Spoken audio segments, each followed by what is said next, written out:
Progress.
Hello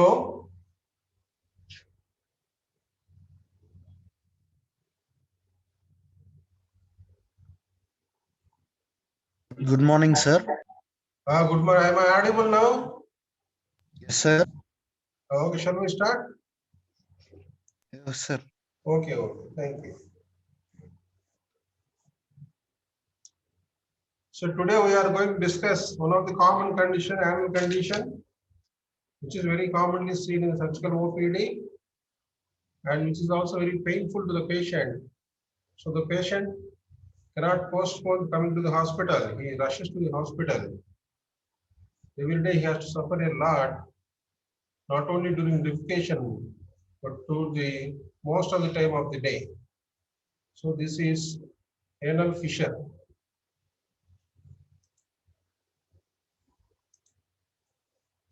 Also called as fissure in ano or anal fissure. Very painful condition. So if you see the picture, this will be like this. This is nothing but an ulcer in the anoderm, sensitive anoderm. And it will have a projection at the upper end and a projection at the lower end. This is the typical appearance of the anal fissure, which is nothing but an ulcer in the anoderm, which has got this somatic sensation, so it is very painful. So by definition, it is a longitudinal split in the anoderm of the distal anal canal. It is described as a cano-shaped ulcer. A narrow bore, cano is a narrow bore, a long narrow bore. So it is a cano-shaped ulcer which is present in the anoderm of the distal anal canal below the dentate line. This particular anoderm is very similar to the skin and it is suffered with somatic sensation, somatic nerves, so it is very sensitive and the ulcer is very painful. The ulcer extends from the anal verge up towards the dentate line. Between the dentate line and the anal verge, the ulcer will be present. It will never go beyond the dentate line. If it is going above the dentate line, means you have to think of other causes. Classically, the ulcer, the fissure or the ulcer arises from the trauma of the strain evacuation of the hard stool. Though the cause is said to be idiopathic, where the cause is not known, in majority of the cases, the proposed mechanism or the theory is the trauma of the strain evacuation of the hard stool. While passing a hard stool, very formed stool, the person has to strain to bring it outside. So during this process, the anal canal and the posterior anal verge is very much stretched, which may result in longitudinal tear of the anal skin. And interestingly, sometimes patient gives history of diarrhea also. So the constipated hard stool may cause the fissure in ano, but interestingly, diarrhea also will cause the fissure because of the repeated passage and repeated straining at the passing of the stool of the diarrhea and the tenesmus. All these things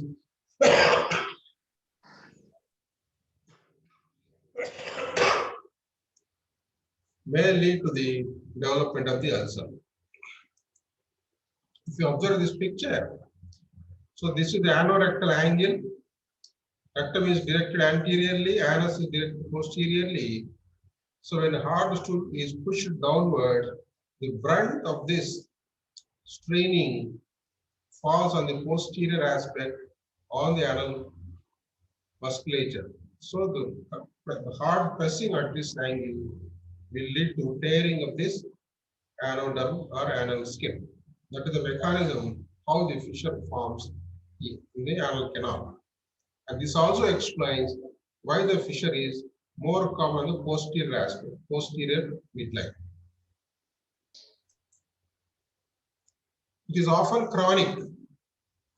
Though it occurs acutely, it remains for a long time. The perpetuation chronicity results from repeated trauma. Every day, the part has to undergo the strain.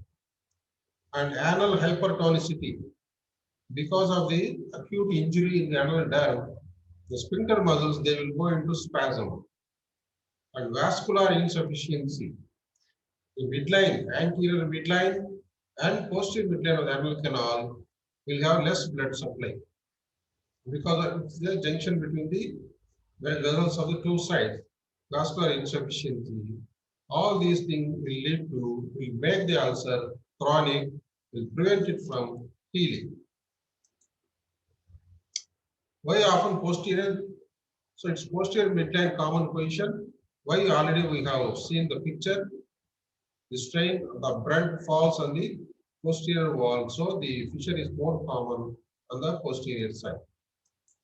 It can be the anterior side also, but it is seen in women. It is anterior in women. So during delivery or parturition, the same thing. So here in the rectum, hard fecal mass is coming down, trying to come down, tearing the mucosa. While in woman, during delivery, the hard head of the baby is being pushed down. So it causes pressure on the anterior wall of the anal canal, resulting in fissure anteriorly. So in 10%, it is anterior in case of in woman. The explanation is trauma during the delivery. The fissures can also laterally. They can occur laterally also, not only in the anterior and posterior midlines, but they can occur in the lateral wall of the anal canal. In such cases, we have to suspect any specific pathology. Secondary, lateral fissures are secondary due to some disease. So you must be careful while examining the lateral fissures and try to identify the specific cause or pathology which is causing this. So this point you must remember. Anterior and posterior are idiopathic, so you can treat them straight away. Lateral fissures, you must confirm the pathology which has caused this fissure and treat the condition. Some specific causes, identified specific causes of fissure are incorrectly performed hemorrhoid surgery. If the patient has undergone hemorrhoidectomy, the ulcers which were created during the surgery, they may fail to heal, resulting in a condition called anal fissure. That is the one mechanism. Second one is inflammatory bowel disease, like Crohn's disease, ulcerative colitis, etc. Crohn's disease is more common in the small bowel and proximal part of the colon, but it can be seen in the perianal region also, with number of ulcers or fistulas or indurated areas like that. Ulcerative colitis also, ulcerative proctocolitis can also result in fissures. And venereal infections, the chancre, the syphilis, all venereal diseases, they may cause an ulcer in the perianal region or anal canal. Coming to pathology, acute fissure is just a tear. Whenever a person tries to pass a strain, there will be a small tear in the anoderm, which is called an acute fissure. It is just a tear. If the patient is lucky, it will heal within few days, causing no trouble. But when the infection sets in, it becomes chronic. Then chronic fissure is a well-defined ulcer. When it is there for some time, it develops, it transforms into a well-defined ulcer. So it takes a lot of time for healing, or it never heals. It extends up to the dentate line in the upper part. It occurs in the sensitive anoderm, so pain is the prominent feature in fissure. Acute fissure is a deep tear in the anoderm. There is little induration of the edges because it is fresh. No induration will be felt at the edges of this tear. And because it is acute and painful, sphincter spasm will be very marked. The external sphincter, internal sphincter, they will go into spasm, and you cannot do the parietal examination also. It is very painful. Coming to chronic fissure, It is developed, it has developed into a well-defined ulcer. It is a cano-shaped ulcer. You can see here a long, elongated, narrow ulcer, cano-shaped ulcer. Because it is chronic, the edges are indurated. Edges are thickened and indurated. Base is also containing scar tissue, so it will also be indurated. Sometimes you can see the transversely placed fibers, muscle fibers of the internal sphincter. You can see the internal sphincter through the floor of the fissure. Upper end of the fissure has got a hypertrophied anal papilla as an indication of the fissure. Lower end will have a lower end will has a skin fold which is called as sentinel pipe. Sentinel pipe. And there may be spasm of the sphincter depending upon the severity of the fissure. There may be spasm, mild spasm, or the muscle might have relaxed almost. So acute fissure will be a simple tear, nothing will be there, no induration, nothing. Chronic fissure is well-defined ulcer with the indurated edges, the floor showing the muscle and fibrous tissue, upper end hypertrophic anal papilla, and lower end will be having sentinel pipe. There may or may not be spasm of these muscles. So here you can see this is ulcer. You are seeing the muscle fibers in the floor, edges are thickened and indurated. Anal papilla is there at the upper end, sentinel pipe in the lower end. Most often, chronic fissures has specific causes like granulomatous infections, Crohn's disease, syphilis, etc. Whenever the ulcer refuses to heal after a reasonable time, you must think of the specific causes, why it is not getting healed.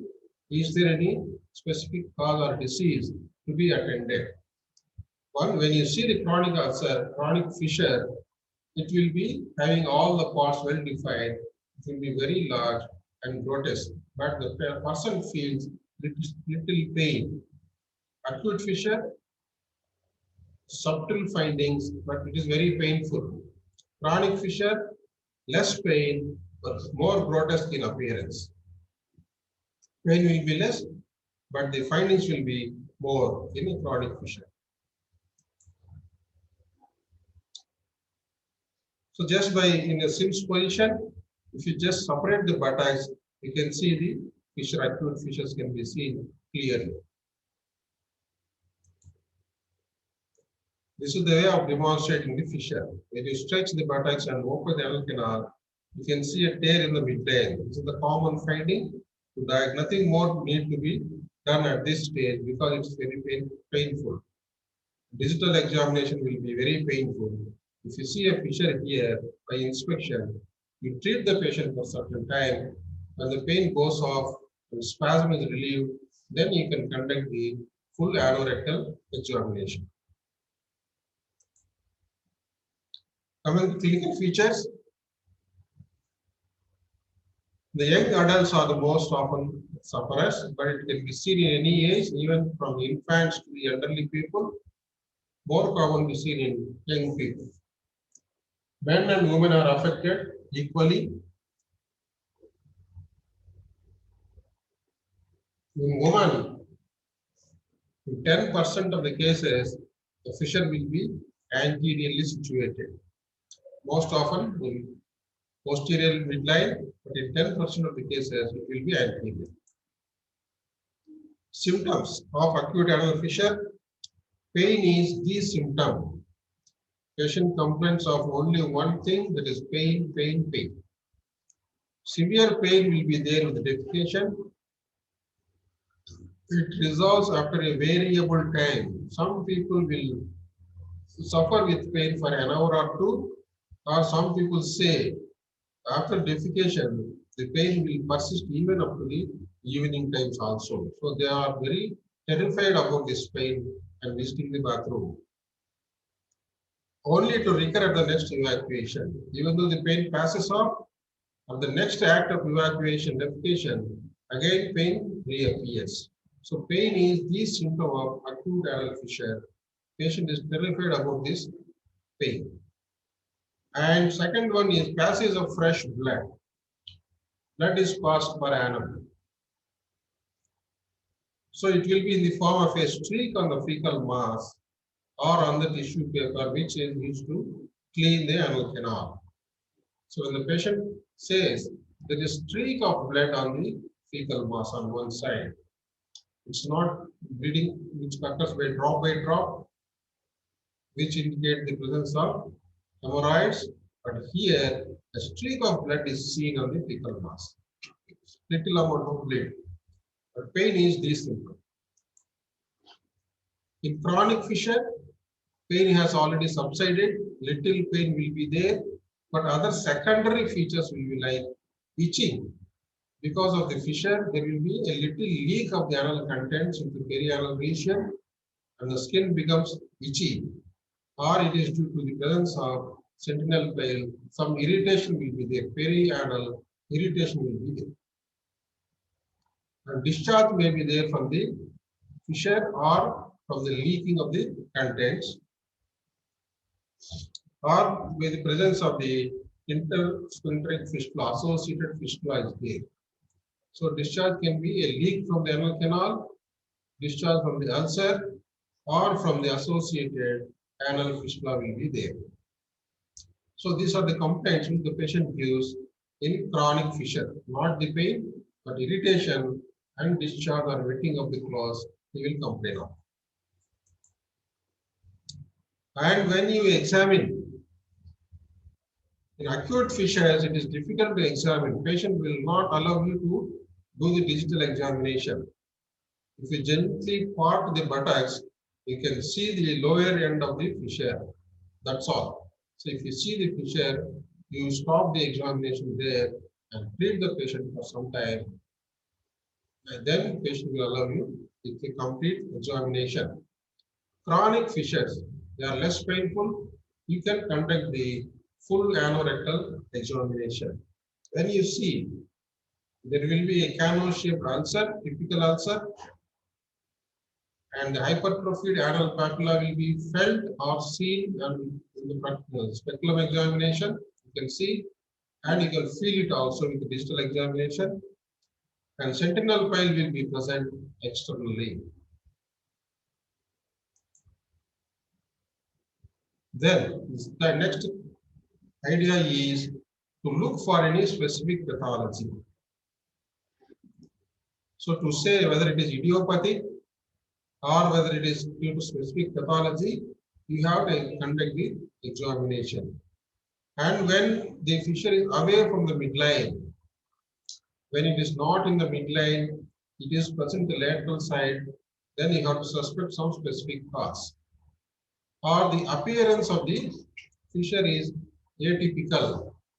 Atypical means irregular ulcer may be there, more induration may be present, discharge may be abnormal serosanguinous. Like that, if it is present, you have to suspect some specific pathology and conduct the examination thoroughly.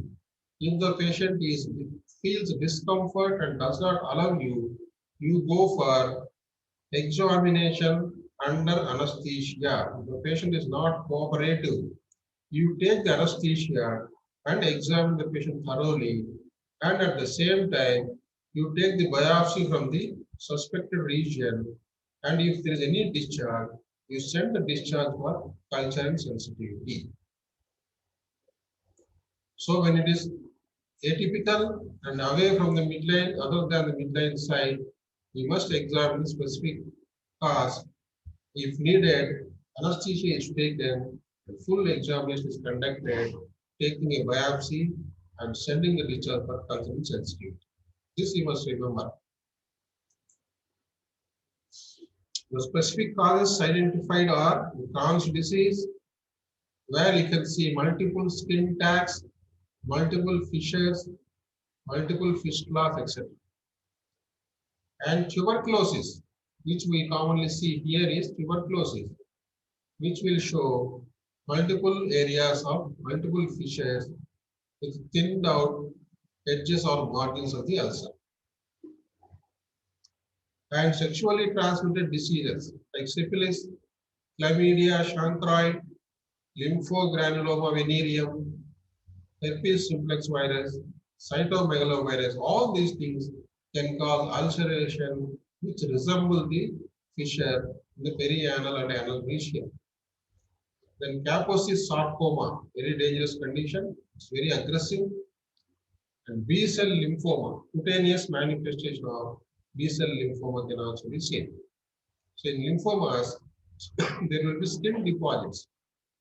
Just like secondary in the lymph nodes in case of carcinoma, these lymphomas, they present with deposits in the skin and subcutaneous tissue. If these deposits ulcerate, they will resemble the anal fissure. The deposit occurs in the perianal region and ulcerates, it resembles the anal fissure. Then HIV-related ulcers. Multiple ulcers will be present in HIV people, AIDS people. The most important thing is squamous cell carcinoma. In unlucky patients, squamous cell carcinoma of the anal canal may present as the fissure, and the patient as well as the clinician both are misled by this site of the ulcer because it is present in the anal canal, because it is present in the midline. You suppose it to be a chronic fissure and waste time in treating it. So beware, whenever you have found a atypical feature like induration, etc., it is always better to take a biopsy and confirm the diagnosis instead of wasting the time.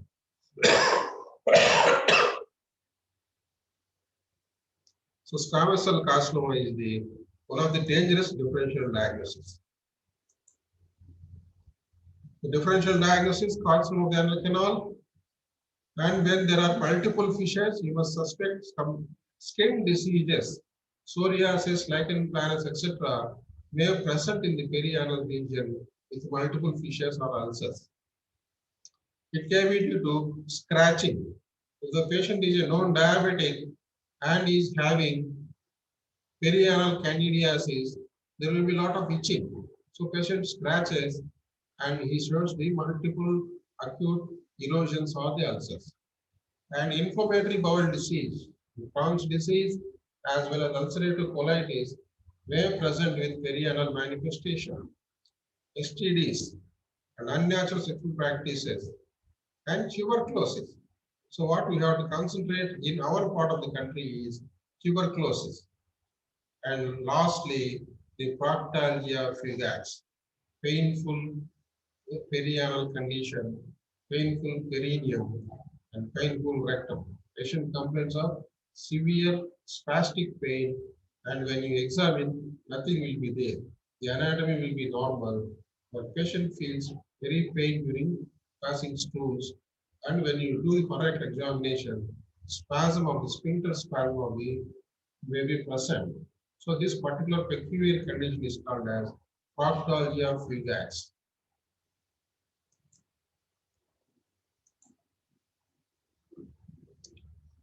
So coming to the summary, fissure can be an acute or chronic. It is an ischemic ulcer in the midline of the anal canal. Ectopic site suggests a more sinister cause, more dangerous cause.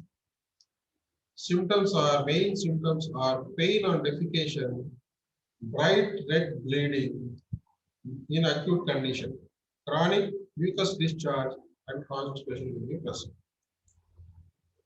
Coming to the treatment, the first thing you have to do is identify it as whether it is idiopathic or secondary cause. So after confirming the diagnosis, either in the clinic or under anesthesia if needed, we have to confirm the diagnosis it is really a fissure and exclude other causes, secondary causes. Always exclude the secondary causes, then only you can plan your management. If it is confirmed as acute fissure, first you try to treat it conservatively. Conservative management can be tried in acute fissures and majority of chronic fissures. If there is not much induration, ulcer is small, and no sphincter spasm, even if it is chronic, you can try conservative management for a certain period. In almost all acute fissures, if you give some rest to the muscle, avoid the sphincter spasm, almost all the acute ulcers, acute fissures, they will heal. So conservative management can be tried in acute fissures and favorable chronic fissures without much induration, etc. Otherwise, you have to go for surgical means. What is this conservative management? The problem here is why the ulcer is not getting healed, even though it is small, means because of lack of rest. Lack of rest, repeated straining every day, and spasm of the muscles. Spasm of the muscles. If the muscles are spastic, what happens? They will constrict the muscles also, the arteries also. The blood supply to the skull comes from the vessels, muscular arteries.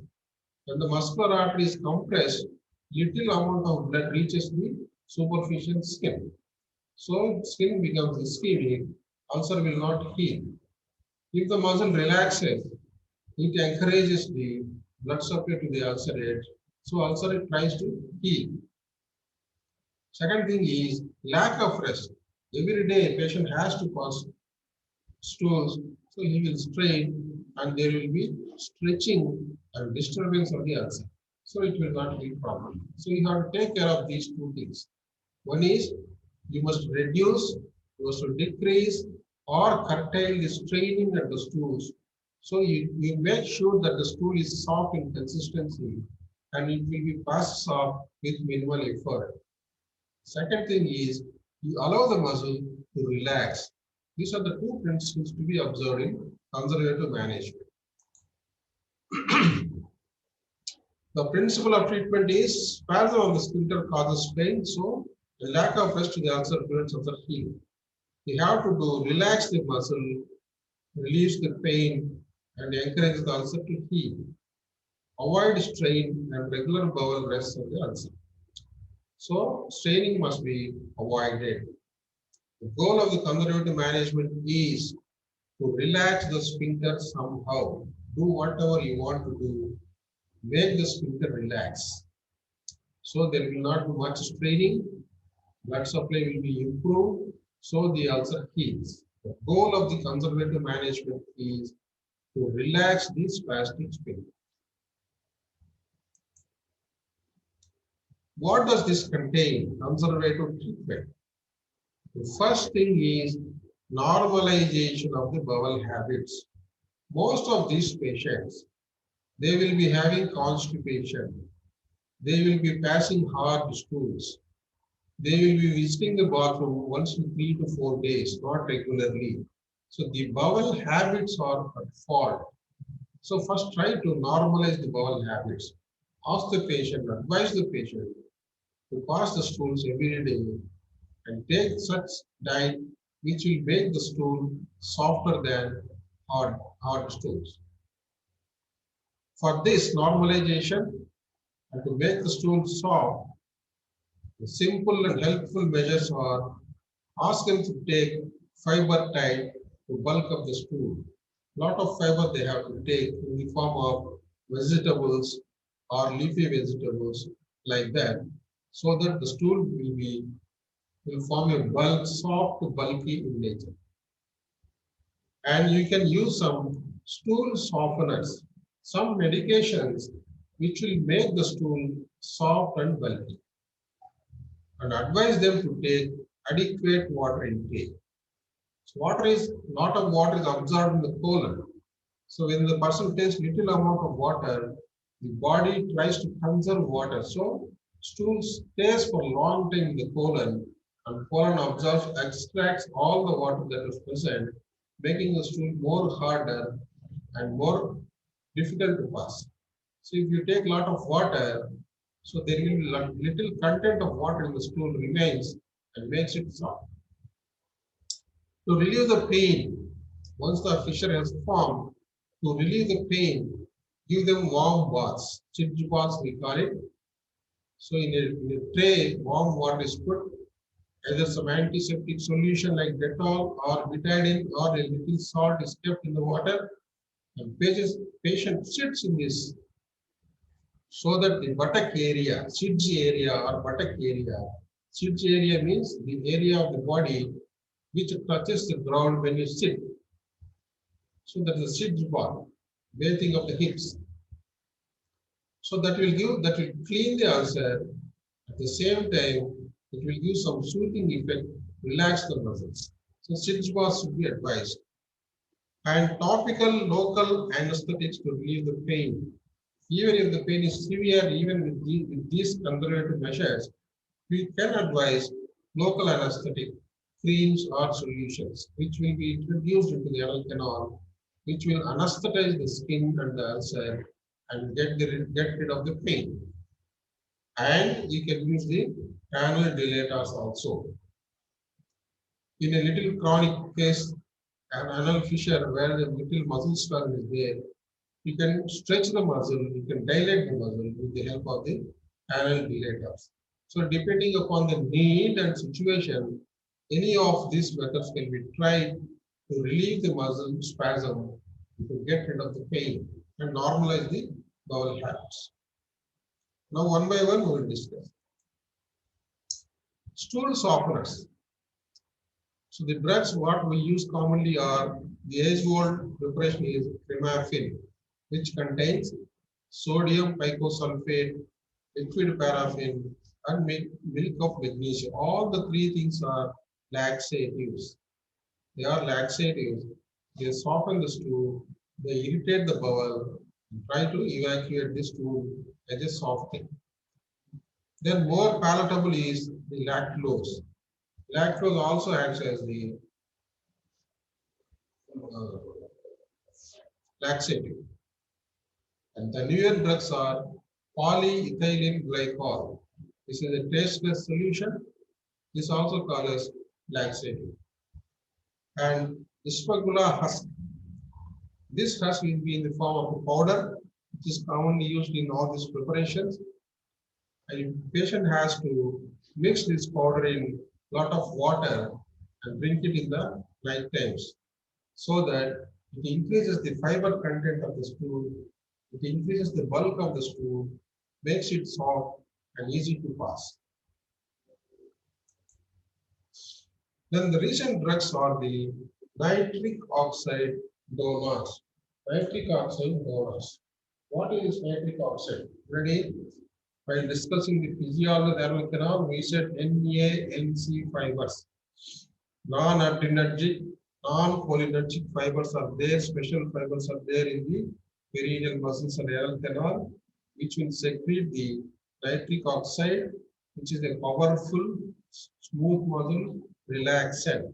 Powerful, smooth muscle relaxant, we said. So the same thing can be given in the form of medications, nitric oxide, as a topical agent. This will relax the internal sphincter, avoid the muscle spasm. By reducing the spasm, pain is relieved. And because it also relieves the smooth muscle in the vessels, arteries, and veins, it increases the vascular perfusion, thereby promoting healing. Thereby promoting healing. It increases the vascular perfusion. The agents, the medications which are used as nitric oxide donors are glyceryl trinitrate, GTL. Glyceryl trinitrate is a powerful smooth muscle relaxant, a very fast acting. So this is also used in cardiac patients to relieve the spasm of the coronary vessels, and to relax the arteries, reducing the blood pressure. In hypertensive crisis also, we use the infusion of glyceryl trinitrate.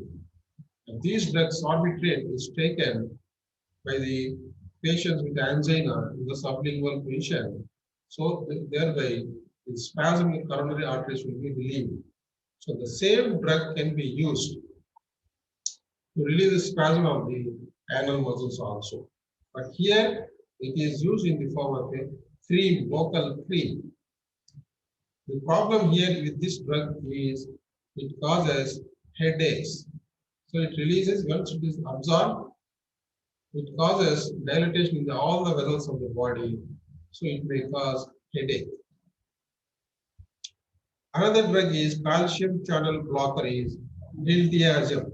This also can be applied locally to relieve the muscle spasm.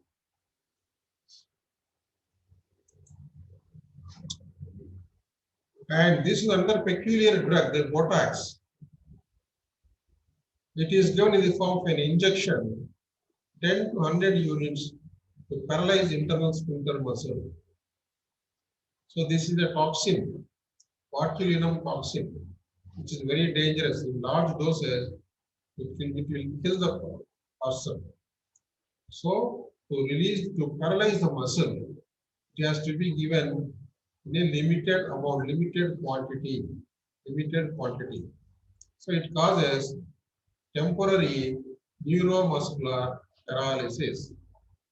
And this paralysis will be there for months together, at least 6 months. Thereafter, the muscle slowly recovers its strength. So if you need a prolonged relaxation with simple treatment, you can try this. You can infiltrate the Botox injection, Botox solution into the spastic sphincter muscle. Thereby the muscle gets paralyzed for a long time, up to 6 months. Then it recovers. But this is very dangerous. You must be very careful. This is a toxin. What is a powerful toxin like cyanide. It kills the person very fast. If it is given in adequate amount, kills the person instantly, like the cyanide. Then anal dilator therapy. So as a part of the conservative management, along with the drugs, or if the drugs are not that helpful, you can go for this dilator therapy. The graduated anal dilators. This is the anal dilator. Graduated anal dilators can be passed to stretch the sphincter. Patient can himself pass the anal dilator every day in the home itself. This is not that helpful in acute cases because of pain. It is helpful, but patient will be afraid to pass it because it is very painful. So after 2 or 3 weeks of medications, when the pain has subsided a little, then we can advise the anal dilators. It can be used along with conservative management. This is used for chronic cases with muscle spasm. The fissure is not getting healed, and there is no much indication for surgery, and there is a little muscle spasm. Those are the patients who are suitable for the anal dilator therapy,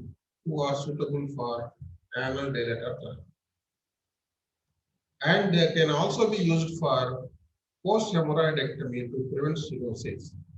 After surgery for hemorrhoids, to prevent anal stenosis, after 2 to 3 weeks post-operative period, when the ulcers are almost healed, then we can advise the anal dilator therapy. So this is a typical anal dilator, very smooth one. Patient will apply the gelatin lubricant and passes it into the anal canal, keeps it there for 2 minutes and then remove it. So this will regularly done. This will slowly relax the muscle and allow the ulcer to heal. When the conservative managements are not helpful, that they have failed, then there is an indication for surgical treatment.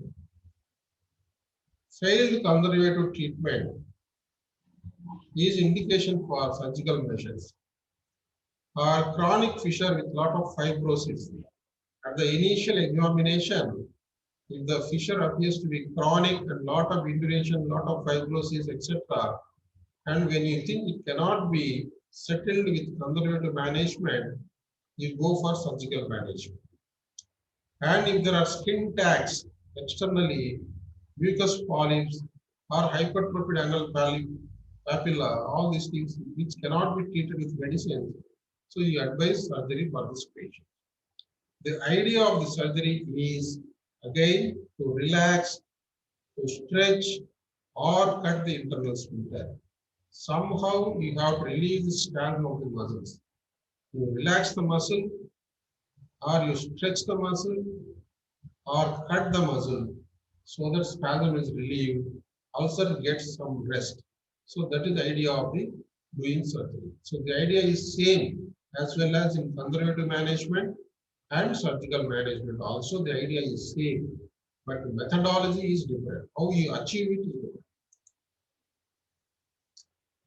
The methods, operative methods we have got are the anal dilatation, manual anal dilatation, commonly called as MAD, and cutting of the sphincter called as sphincterotomy. Sphincterotomy. So the MAD is forceful manual sphincter dilatation under anesthesia, keeping the patient in lithotomy position.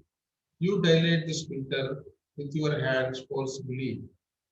The idea is to stretch the muscles, as far as possible, make them temporarily incompetent, make them temporarily paralyzed. So here the paralysis or looseness of the sphincter will be there for a few days, a week or 10 days. In Botox injection, the temporary paralysis will be there for months together, That's the difference. Here also muscle will be paralyzed by stretching. Temporarily, this stays there for few days, a week or 10 days. By that time, they also almost heal. So the MAD procedure, also known as Lord's procedure, manual anal dilatation or Lord's procedure. The problems here is you must be careful, otherwise you will have if you stretch the sphincter in uncontrolled fashion, there will be disruption at multiple sites of the sphincter. Our idea is to stretch the muscle fiber as far as possible, not to tear the muscle fibers. To tear the muscle fiber, again, once the anesthesia effect is over, the person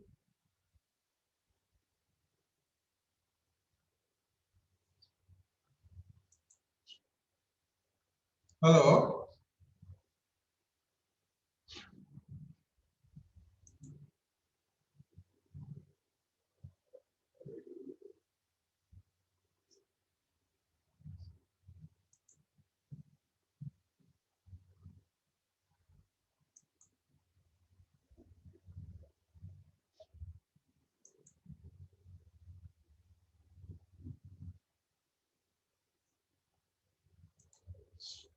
Hello.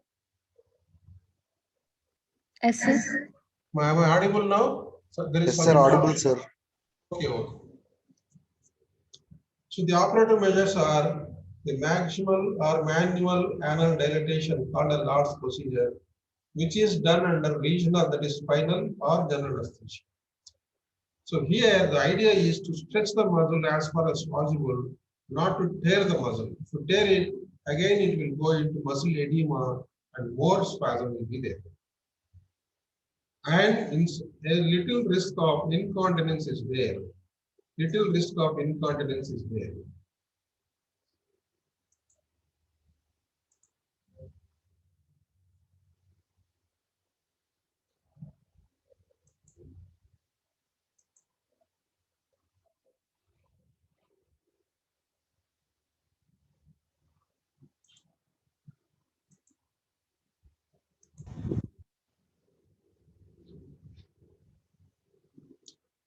In this last procedure, the method is you introduce your one finger and keep it there for 1 minute. Introduce two fingers, keep them for 2 minutes. Three fingers for 3 minutes. Four fingers for 4 minutes. So gradually you are stretching the sphincter muscle without tearing it. And you must be careful in selecting the patients. You must select young people with hypertonic sphincters. If the sphincter is already lax, like in old people, don't go for this man. you will be producing the permanent incontinence. When the muscle is spasm in young tolerable patients only, you try this procedure. Then sphincterotomy, cutting the sphincter muscle.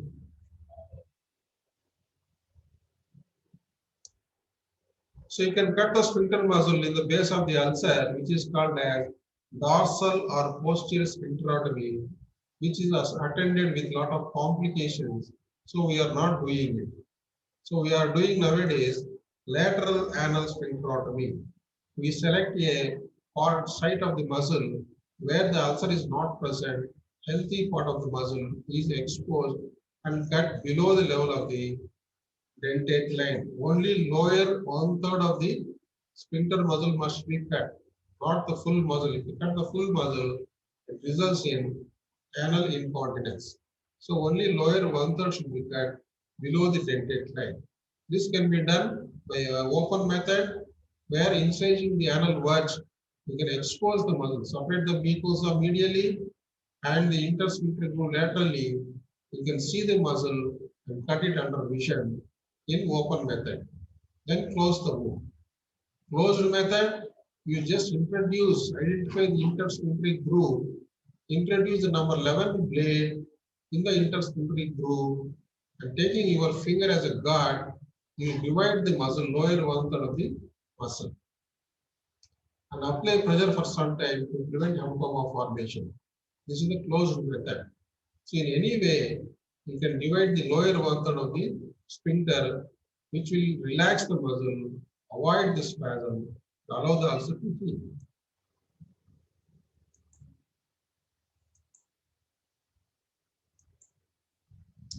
Complications of sphincterotomy are hemorrhage, hematoma formation, bruising, perianal abscess, or fistula formation. And with this, low recurrence rate is observed. Sphincterotomy, low recurrence rate of fissure is observed, but the danger of incontinence. If you are not careful and divide the muscle more, it will result in incontinence.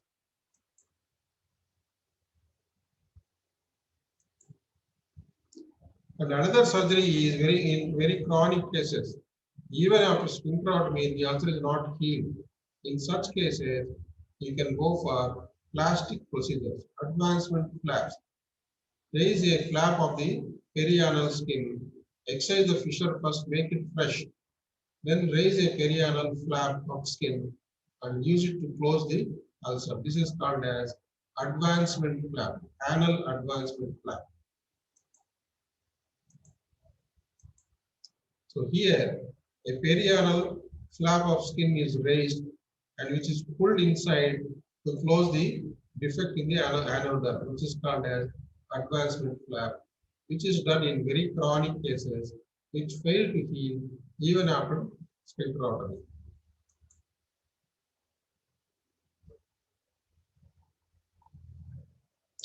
So this is a summary of the treatment.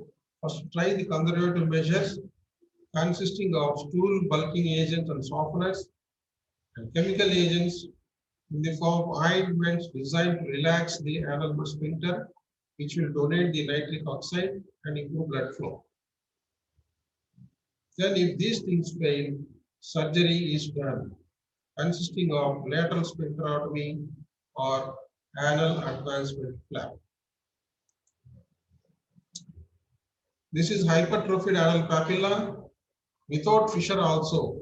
After healing of the fissure, this anal papilla will be persisting. So during defecation, it comes out of the anal canal, gets nipped between the muscles, gripped by the muscles, which will cause pain or which will become edematous and elongated. So in such cases, even under local anesthesia also, you can nicely excise this hypertrophied anal papilla. Through the proctoscope, we inject some local anesthesia and nip off the hypertrophied anal papilla if it is causing discomfort. Then proctalgia fugax.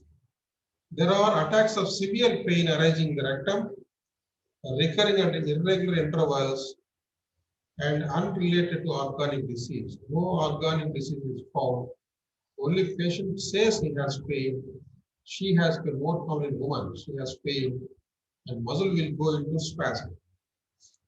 The patient suffers cramp-like pain, which often occurs in the night times, lasts for a few minutes and disappears spontaneously. Or this may be precipitated by straining at stool, sudden explosive bowel actions, etc. This is common in patients with anxiety or undue stress. Sometimes pain may be unbearable. This is said to be due to segmental cramp in the pubococcygeus muscle. Segmental cramp in the pubococcygeus muscle, which is part of the levator which gets attached to the coccygeus muscle present posteriorly.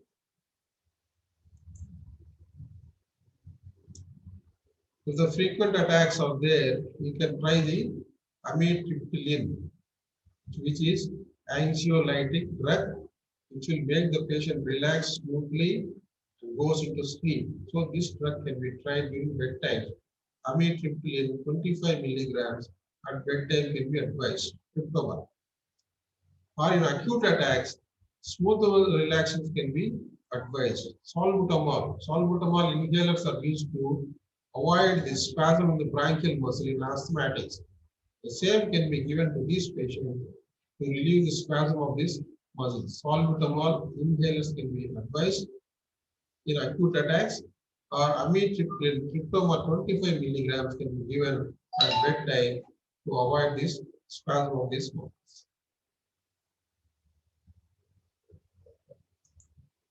So with this, we complete this chapter. Thank you one and all.